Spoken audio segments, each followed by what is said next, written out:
So this is an Octane 1 Sour 27.5 plus bike frame.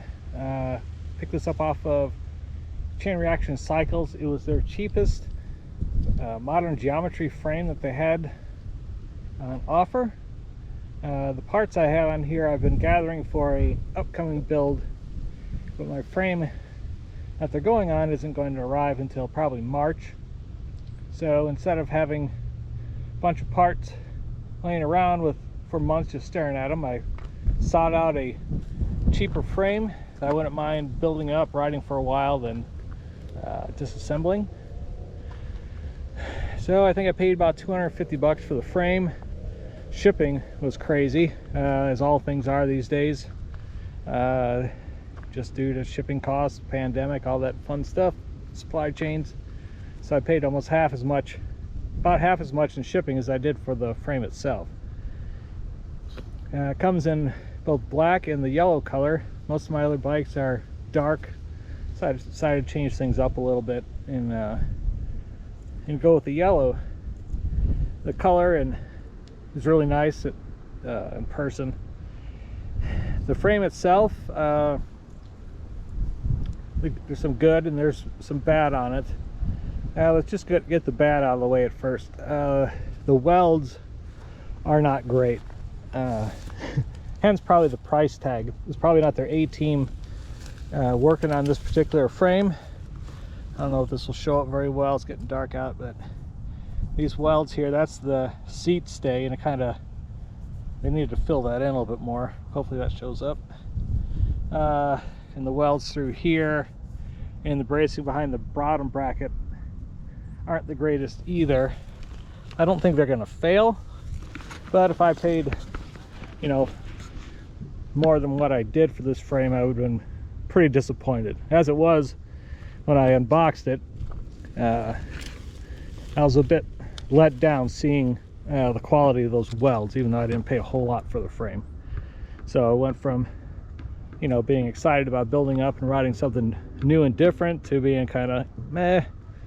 And then I built it up, and this is actually my second ride with it. It rides really well. So that frown got turned upside down. My local trail is one I'm riding today. This is closest to my house. This is probably the one I ride the most. Very tight single track, weaving in and out of trees. So this trail itself is kind of really biased for like an XC or a very maneuverable bike, and this does really well. I have my NS Eccentric,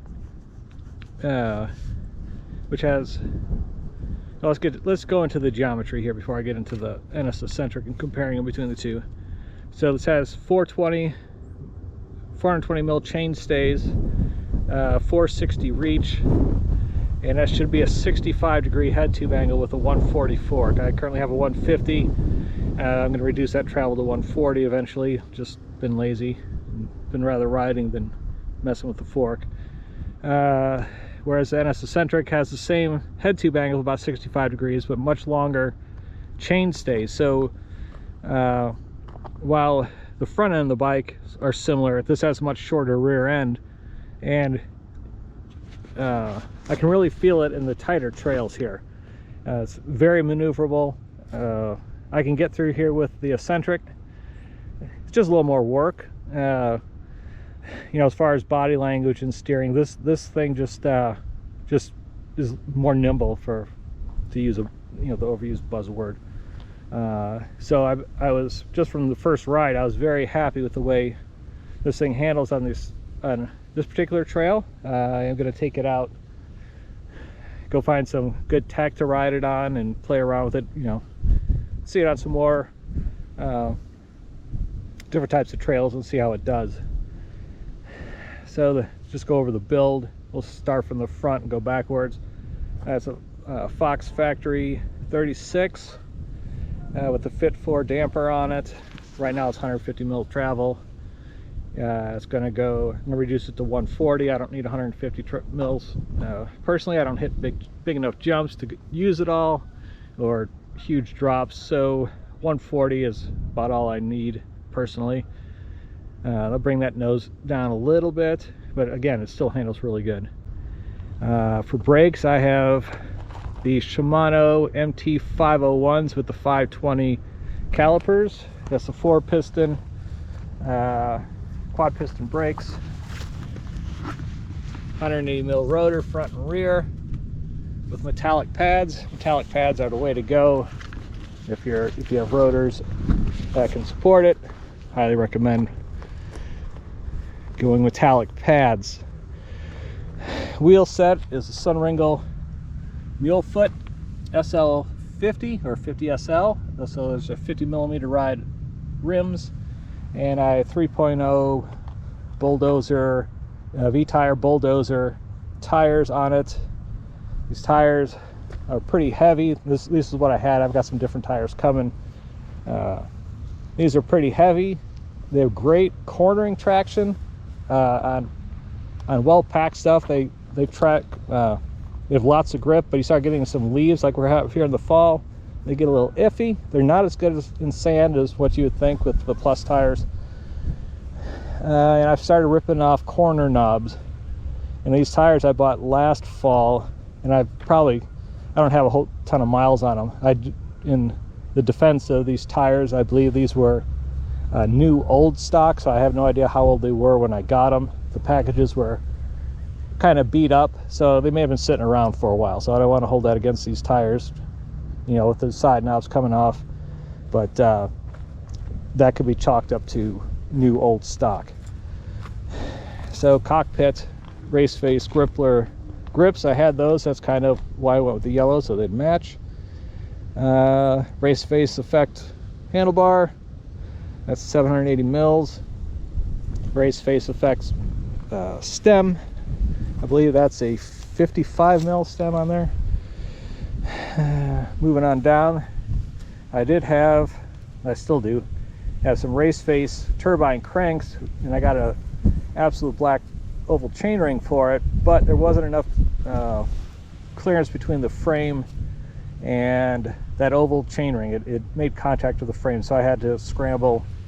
And these are my J&G bike cranks that I got off Amazon that were on my Schwinn Axum, and they fit the bottom bracket so it was a quick swap, so I could ride, and they work well enough. Drivetrains, drivetrains of SRAM GX 11-speed. I've had that laying around. Good solid drivetrain. Been very happy with it. Dropper post is, I think this is the Marzocchi. Yeah, Marzocchi Transfer, 150 mil travel. Seats, WTB Speed. That's my favorite seat of all time. I have them on all of my mountain bikes. Fits me perfect. Very comfortable. I think that's about it for the specs on this bike. I think really about a 32 tooth chainring, if you're looking at this frame, is about as big as you can go. It's internal routed, comes out the tube, and then it's run along here. This is another plus I think for this bike, is these, both a plus and a minus. These are alloy, so they make really nice solid connections, but they send you 3 and there's 4 holes for them, so you have to use one of your bottle cage openings for this. So if you want to throw a bottle cage, you're gonna have to find a spacer for here and set it on so you can run a bottle cage. I just haven't gotten around to doing that yet. External routed cables for the rest of it, a threaded bottom bracket. I think that's about it. Overall, this is only my second ride on it, but it's if it had a little better welds, I'd have a hard time. I may still even have a hard time taking it apart for that new build, because it rides really good. I've been very happy with it. So that's a little mini review of the bike itself. The frame, it's also a size large. I forgot to mention that. So it's a 460 reach and a size large. Oh, there she goes. All right, running out of light. Need to get back. Thanks for watching. If you have any other questions, just leave them in the comments and I'll answer them. Bye.